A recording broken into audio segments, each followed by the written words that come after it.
Nipende tu kusema kwamba kwanza, uzalishaji kwa viongozi ni kosa kubwa sana.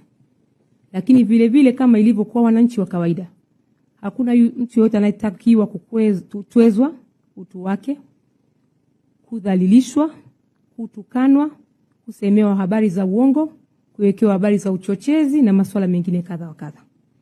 Nipende tu kusema kwamba kama serikali tuko macho na tumekuwa tukiendelea kuchukua hatua kuhakikisha tunakomesha vitendo vya aina hii. La kwanza, tumekuwa tukikomesha matatizo kama haya. Huwezi kusema utakamilisha 100%. Wako watu wengine ni matomaso, anataka aone, ajaribu, aone hatua zidi yake za kijinai zitakazochukuliwa. Tunaendelea kutoa elimu kwa umma, kwa wananchi wetu juu ya matumizi sahihi ya mitandao. Lakini pia kuelimisha waweze kujua masuala ya udanganyifu, masuala ya uchochezi na masuala mengine ya matusi na udhalilishaji katika mitandao si sawa. Mitandao ya kijamii iliwekwa kwa matumizi sahihi. Ukiamua kuitumia kwa matumizi mazuri, inaweza kukuletea manufaa.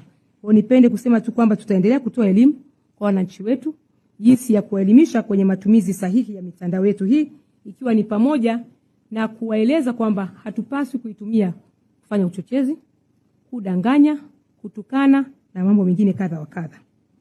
Lakini eneo la pili pia tunazo sheria, bahati nzuri. Tunayo sheria ya makosa ya kimtandao. Tunayo sheria ya masuala ya kielektroniki na posta, EPOKA. Na sheria nyingine kadha wa kadha za jinai ambazo zinasimamia masuala haya.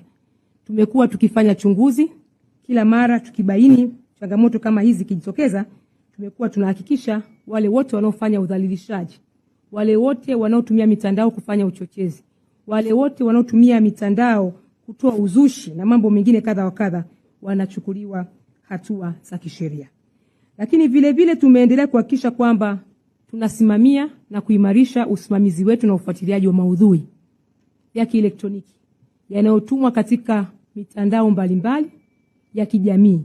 Na tukiweza kubaini, tumekuwa tukitumia pia teknolojia za kisasa kupitia vyombo vyetu vya kisheria, kupitia vyombo vyetu vya usimamizi vya kiuchunguzi vya polisi, kuhakikisha pia wanabaini, wanatambua na wanachambua taarifa ili kuhakikisha wale ambao wanakuwa na akaunti ambazo zinatuma maudhui ambayo yanakiuka sheria na maadili na kanuni zetu, basi wanachukuliwa hatua za kisheria.